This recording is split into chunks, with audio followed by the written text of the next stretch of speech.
Good morning students. आज cell cycle की second class है और सेकंड क्लास में हम सबसे पहले तो ये देखते हैं कल हमने पढ़े क्या थे। देखिए यदि हमने कल कल की बात करें तो कल हमने दो चीज़ें देखा था। एक इंटरफेस देखा था, इंटरफेस, और इसके बाद आता है एम फेस। इंटरफेस में तीन कंडीशन थी। सबसे पहली कंडीशन होती है जीवन। यहाँ पर आता है जीवन, और जीवन में क्या होता है, जो हमारा डीएनए है ये एज इट इज रहता है, और इसके अलावा इसमें जितने भी सेल ऑर्गेनिल थे वो सारे के सारे का रेप्लिकेशन हो जाता है। जब ये रेप्लिकेशन होता है तो हम बात करेंगे उसके बाद सेकंड में। इसके बाद आता है एस फेज। तो जीवन में क्या क्या हुआ था? जीवन में हुआ था हमारा मैक्सिमम सेल ऑर्गेनिल का डुप्लीकेशन हो गया था, प्रोटीन्स बन गए थे, और इसके अलावा M phase sorry S phase की तैयारी हुई थी। एस फेज स्पेशल फेज था। क्यों था स्पेशल? क्योंकि यहाँ पर हमारे डीएनए से रिलेटेड सारे काम हो रहे थे। तो यदि हम बात करते हैं कि हमारा सेल है और इस सेल के अंदर डीएनए है, तो यहाँ पर क्या हुआ था एस फेज में? यहाँ पर हिस्टोन प्रोटीन का फॉर्मेशन हुआ था। Histone protein H2A, H2B, H3 और H4, इनका रेप्लिकेशन हो जाता है सारे के सारे का। और उसके बाद हमारा जो डीएनए है, डीएनए यहाँ पर रेप्लिकेट होता है। डीएनए रेप्लिकेट कैसा होगा? तो एक पार्ट ये है, डीएनए पहले यहाँ पर दो पार्ट में बढ़ जाता है, और इसी के साथ साथ यहाँ पर आ जाता है इसका सेकंड वाला पार्ट। तो ये नया आता है, और इसके नया आने के कारण हम इसको बोलते हैं रेप्लिकेशन ऑफ डीएनए। यदि भाई पुराना भाग एज इट इज पूरे का पूरा होता तो हम इसको यहाँ पर बोलते हैं डुप्लीकेशन। तो यहाँ पर होता है replication, replication of DNA. And second होता है ये हिस्टोन प्रोटीन का डुप्लीकेशन।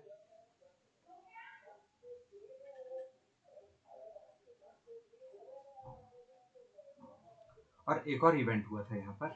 एक इवेंट क्या था? यहाँ पर जो सेंट्रियोल थे, तारक काय थे, ये दो बन गए थे, इसका भी डुप्लीकेशन हो गया था। डुप्लीकेशन ऑफ सेंट्रियोल या तारक काय, ये तीन चीजें यहाँ पर हुई थी। इसके बाद हम आते हैं नेक्स्ट में। नेक्स्ट में क्या था? G2 phase. और G2 फेज में फिर वही हमारा ये सेल हो गया हमारा।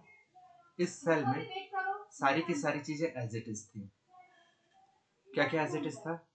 यहाँ पर रेप्लिकेशन हो चुका था, ये डीएनए, डीएनए का रेप्लिकेशन, नया पार्ट अलग आ गया। इसके अलावा सेंट्रियोल का डुप्लीकेशन हो गया था।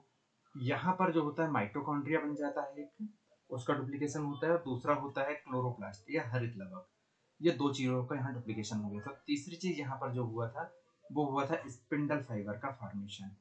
ये स्पिंडल फाइबर यहाँ पर बनने स्टार्ट हो गए थे, और स्पिंडल फाइबर ये थे जो आगे जाकर के इस सूत्रकड़िका बनाते हैं, या जिससे आगे चल करके ये दोनों क्रोमोसोम को बीच में से तोड़ने के लिए बनाते हैं।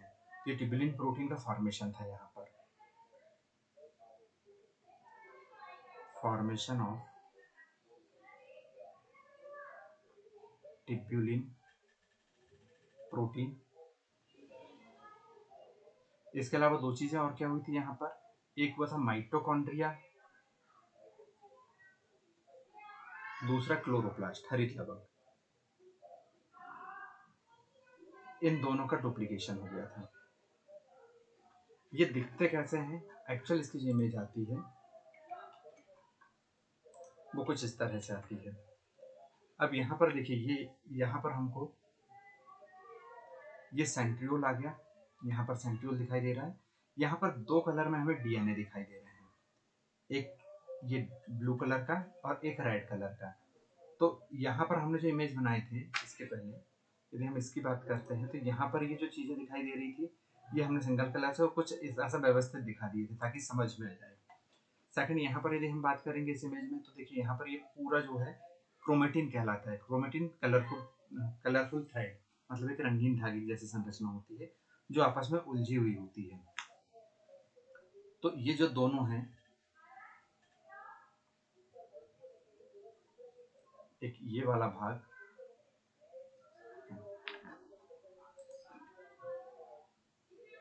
एक ये वाला धागा और ये वाला, ये दोनों के दोनों क्रोमेटिन कहलाते हैं।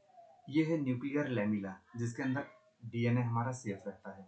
और ये वाला जो एक स्ट्रक्चर दिखाई दे रहा है हमें, ये होता है न्यूक्लियोलस केंद्रिका। केंद्रिका आपने पहले देखे हैं कैसा होता है। तो ये पूरा एक स्ट्रक्चर है, तो उसको एक बार ध्यान से देख लीजिएगा। और हम इसके बाद बात करेंगे अब आगे एम फेज की।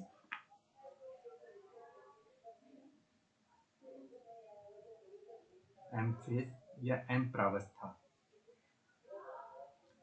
एम फेज या एम प्रावस्था दो भागों में बटा होता है। पहला होता है कैरियोकाइनेसिस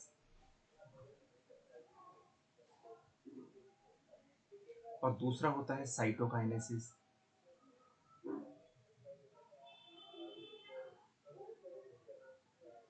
कैरियोकाइनेसिस यहाँ पर फिर से 4 प्रकार की स्टेप होती है, पी, एम, ए, टी। ये 4 भागों को कंटिन्यू करने के बाद में कैरियोकाइनेसिस कंप्लीट होता है। कैरियोकाइनेसिस को हम हिंदी में बोलते हैं केंद्रक विभाजन। केंद्रक विभाजन। और साइटोकाइनेसिस का मतलब होता है कोशिका द्रव्य का विभाजन।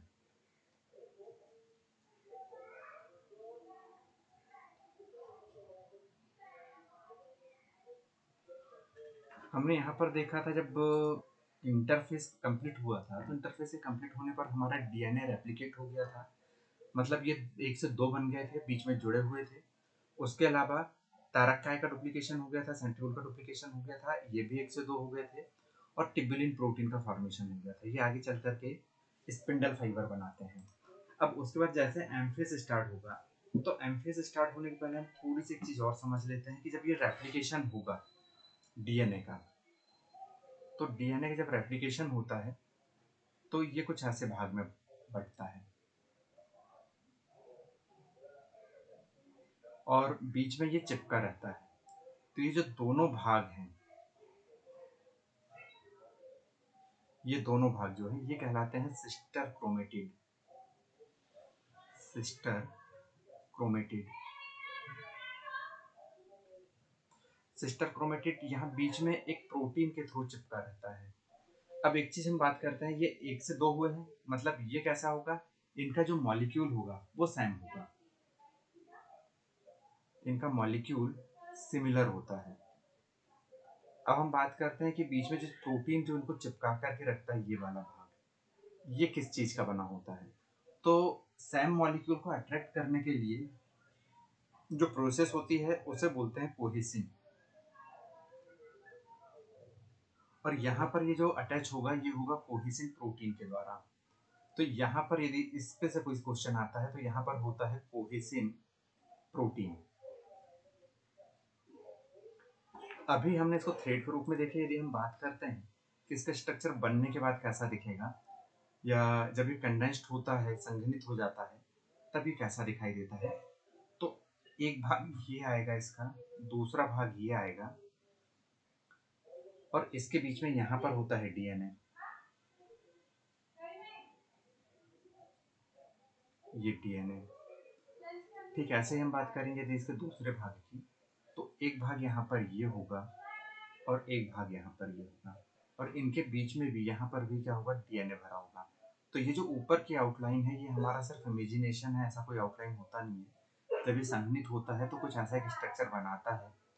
और यहाँ पर होता है प्रोटीन, ये ना, ये वाला जो इन दोनों को जोड़ करके रखता है। तो यही प्रोटीन, इसे हम कहते हैं कोहेसिन।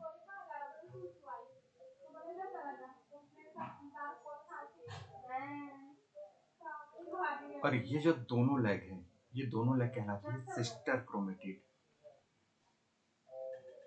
ये नाम आप याद रखेंगे क्योंकि जब हम आगे इसको चैप्टर में आगे बढ़ेंगे तो सिस्टर क्रोमेटिड जैसे वर्ड कई बार यूज होंगे। हम थोड़ा सा और समझ लेते हैं। क्रोमेटिन, क्रोमोसोम और क्रोमेटिड, 3 शब्द आए थे हमारे पास। इन तीनों में क्या क्या होता है। पहली चीज थी क्या, क्रोमेटिड या क्रोमेटिन। देख लेते हैं सबसे पहले जहां से स्टार्ट होता है क्रोमेटिन। क्रोमो का मतलब होता है कलरफुल और टिन का मतलब होता है थ्रेड। क्रोमेटिन का मतलब होता है कलरफुल थ्रेड। इसका मतलब क्या होगा,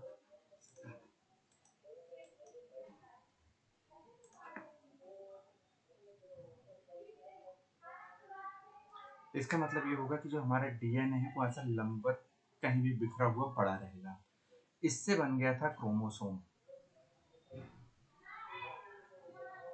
और क्रोमोसोम का मतलब क्या होता है, जब ये संघनित हो जाए, ये कुछ ऐसा संघनित हो जाए तो ये होता है क्रोमोसोम। तीसरा शब्द आया था क्रोमेटिड। क्रोमेटिड का मतलब होता है कि जब ये रेप्लिकेशन होकर के दो पार्ट में बन जाता है ना सर, तो ये वाला भाग एक सिस्टर होगी और ये दूसरी सिस्टर होगी। तो यहाँ पर हमारे पास कितनी होगी, दो सिस्टर्स होती हैं। और इन्हीं क्रोमेटिड सिस्टर का सेग्रीगेशन होता है एनाफेज में। अब हम बात करते हैं यहाँ पर एमफेज की। एमफेज एमफेज में पहला आता है कैरियोकाइनेसिस। कैरियोकाइनेसिस बटा होता है चार पार्ट में। पहला होता है क्या, P M A T. P से होता है प्रोफेज,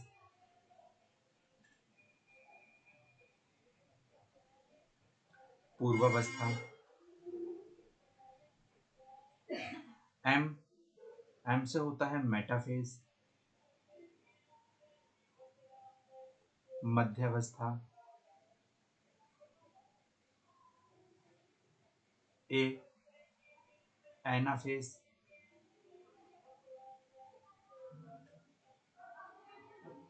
पश्चावस्था।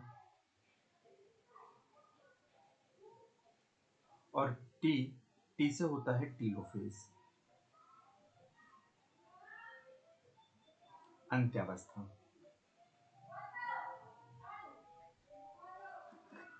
नेक्स्ट हम सबसे पहले इसमें देखते हैं प्रोफेज क्या होता है, प्रोफेज में ऐसे कौन कौन से काम होते हैं। तो सबसे पहले हम बात करते हैं प्रोफेज की।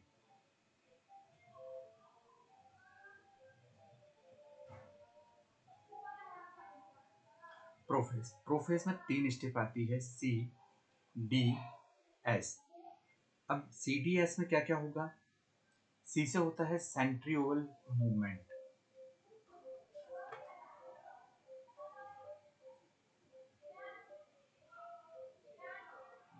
Centriole movement.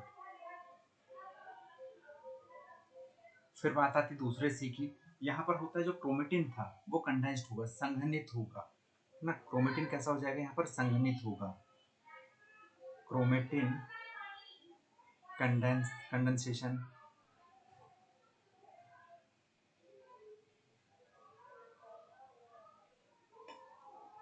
डी डी से भी दो घटनाएं होंगी। पहला होता है disintegration of nuclear membrane.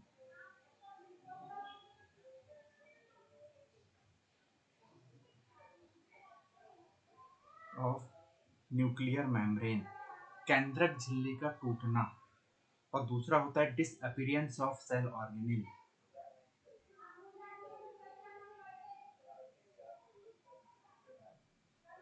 Of cell organelle, कोशिकांगों का दिखाई ना देना। और ऐसे होता है स्पिंडल फाइबर का फॉर्मेशन।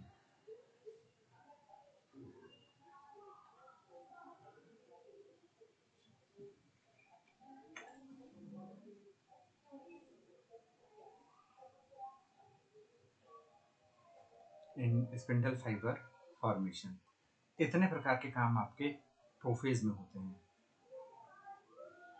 अब हम इसमें देखते हैं सेंट्रियोल का मूवमेंट, इसका मतलब क्या होगा, क्रोमेटिन का कंडेंसेशन क्या होता है, पहले ये चीज समझते हैं।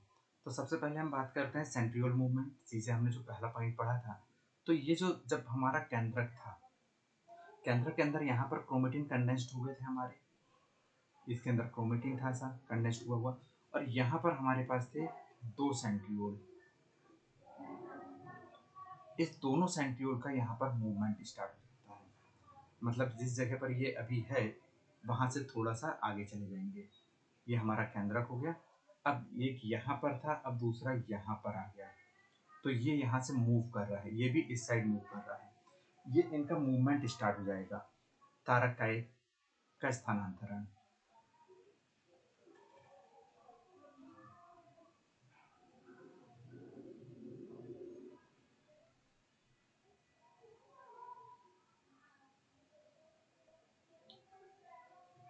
पहली इवेंट ये था। हम सेकंड की बात करते हैं। इसके बाद दूसरा पॉइंट इसमें जो आया था वो क्या था?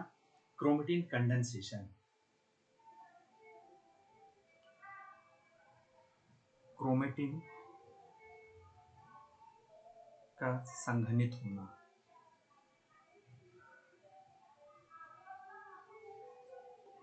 क्रोमेटिन हमारे पास जो अवस्था थी वो कैसी थी? केंद्रक है, केंद्रक के अंदर हमारे जो कलरफुल थ्रेड थे वो कुछ इस तरह से बिखरी हुई अवस्था में पड़े हुए थे। और कितने होंगे? नियर अबाउट 46, क्योंकि हमारे पास 46 क्रोमोसोम पाए जाते हैं, मतलब क्रोमेटिन की संख्या भी कैसी थी? 46 थी। अब ये आगे चल कर के यहाँ पर ऐसा थ्रेड लाइक स्ट्रक्चर बना लेगा, डीएनए बना लेगा। इसके अंदर ये जो भरा था वो कुछ ऐसा था, और ये आगे जाकर के यहाँ संघनित होगा। तो संघनित होगा तो सेंट्रोमियर आएगा, और सेंट्रोमियर के साथ ही साथ इसमें आते हैं 2 आर। ये 2 आर हो गए, और इसके अंदर क्रोमेटिन ऐसा रैप होगा। तो ये जो है इसका शेप होता है, और इसी शेप के आधार पर हम इसको बोलते हैं क्रोमोसोम। तो ये जो क्रोमेटिन था, कलरफुल थ्रेड, इसका ऐसा कंडेंस्ड हो जाना, इसे बोलते हैं क्रोमेटिन कंडेंसेशन, मतलब संघनित हो गया क्रोमेटिन। अब इसको कंडेंस्ड होने की जरूरत क्या पड़ती है? आप ऐसा समझ लीजिए कि यदि यहाँ पर ये बहुत सारे धागे हैं अलग अलग प्रकार के, एक साथ रखा हुआ है। ये एक हो गया, ये दूसरा हो गया, ये और ऐसे तीसरे हो गए। तो यदि यहाँ पर ऐसे बहुत सारे थ्रेड पड़े हुए हैं और आप इनको खींचोगे तो ये उलझ जाएंगे। और यदि आप किसी गड्ढे में रैप कर लेते हो इसको, किसी बंडल बना लेते हो, फिर बंडल बनाकर आप इसको उठाकर दूसरी जगह रखोगे तो ये आसानी से ट्रांसफर हो जाएंगे। तो इसी की जैसे जब सेल डिवीजन होगा, एक केंद्रक से 2 केंद्रक बनेंगे, एक न्यूक्लियस से 2 न्यूक्लियस बनेगा, तो ये उलझ ना जाए, एक दूसरे में फंस ना जाए, इसके लिए यहाँ पर जरूरत होती है क्रोमेटिन कंडेंसेशन की। सेकंड आता है, इसके बाद आता है disintegration of nuclear membrane. इस जो न्यूक्लियर मेम्ब्रेन होगी, देखिए एक तो सेल मेम्ब्रेन होती है, ये सेल मेम्ब्रेन हो गई, और इसके अंदर होता है न्यूक्लियस। तो न्यूक्लियस में अपनी एक मेम्ब्रेन अलग होती है। तो प्रोफेज में यहाँ पर न्यूक्लियर मेम्ब्रेन टूटना स्टार्ट हो जाती है। ये जो है यहाँ पर टूटना स्टार्ट हो जाती है। और क्यों टूटती है? ताकि तभी तो डीएनए बाहर आएगा, और डीएनए बाहर आकर के 1 से 2 बनाएगा। इसको बोलते हैं disintegration of nuclear membrane. Disintegration of nuclear membrane, केंद्रक झिल्ली का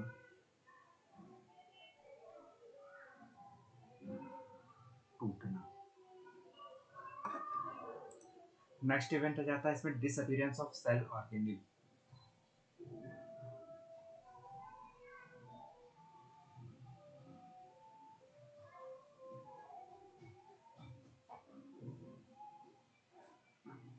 डिसअपीयरेंस ऑफ सेल ऑर्गेनेल, कोशिकांगों का दिखाई ना देना। ऐसा क्या कारण होगा कि जिस कारण कोशिकांग दिखाई नहीं देते?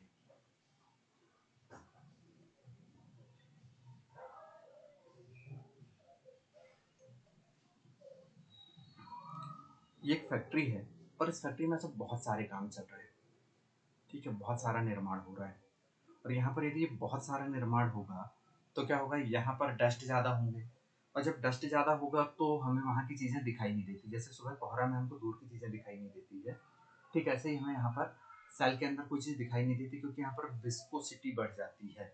जब बहुत सारा कुछ होता है तो किसका इंप्रूवमेंट आता है? विस्कोसिटी का। विस्कोसिटी इसे बोलते हैं गाढ़ापन का बढ़ जाना। गाढ़ापन बढ़ता है, किस किस चीज में गाढ़ापन बढ़ता है? जैसे सबसे ज्यादा गाढ़ा होता है शहद, तो शहद के अंदर यदि कोई चीज होगी तो हमें दिखाई नहीं देगी। सबसे पतला होता है पानी, पानी के अंदर यदि पानी साफ है तो हमें वहां पर कोई भी चीज दिखाई दे जाएगी। आप ऐसा समझ लीजिए कि तालाब में मछलियां हैं जो हमें साफ दिखाई दे रही है, और उसमें पत्थर फेंक दिया जाए जो नीचे की मिट्टी को हिला दे, तो मिट्टी के हिल जाने के कारण पानी में गाढ़ापन आ जाएगा, मिट्टी के कुछ पार्टिकल आ जाएंगे, तो वहां पर पड़ी हुई चीजें हमें दिखाई नहीं देती। ठीक यही घटना हमारे साथ यहाँ पर भी होती है, जिस कारण हमें कोई चीज दिखाई नहीं देती। डिसइंटीग्रेशन ऑफ न्यूक्लियर मेम्ब्रेन, जो कोशिका झिल्ली है, सॉरी गलत हो गया, जो केंद्रक झिल्ली है,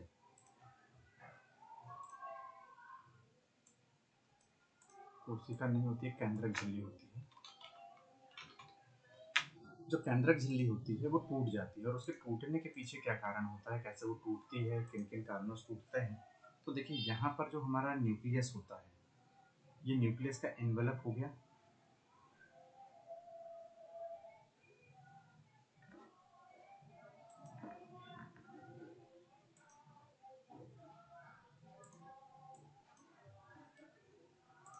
जो न्यूक्लियस होगा हमारा, ये न्यूक्लियस हो गया, न्यूक्लियस का एनवेलप हो गया, मतलब ये ऊपर से कैसा होगा, बिल्कुल सर्किल होगा, और इस सर्किल के होने के साथ ही साथ इसके अंदर पर कुछ एक लेयर बनी होती है यहाँ पर ना, ये फाइब्रस लैमिला होता है, जिसे हमने सेल में पढ़ा था।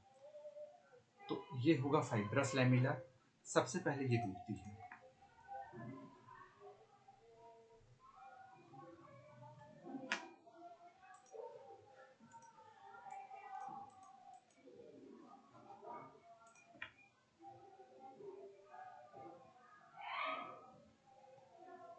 फाइब्रस लैमिला, सबसे पहले ये लैमिला टूटती है, और इस लैमिला के टूट जाने के कारण ही हमारे केंद्र की जो झिल्ली है वो टूट जाती है। तो ब्रेकडाउन ऑफ न्यूक्लियस लैमिला, सबसे पहले क्या होगा, ब्रेकडाउन होगा ऑफ न्यूक्लियर लैमिला का, और जब ये टूट जाएगा तो इसके टूटने के कारण क्या होगा, जितना न्यूक्लियर मेम्ब्रेन है, कोशिका झिल्ली है, वो टूट जाएगी। As a result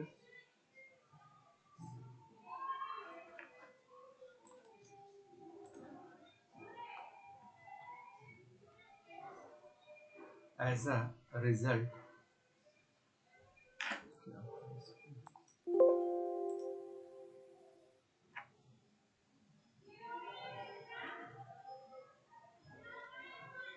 as a result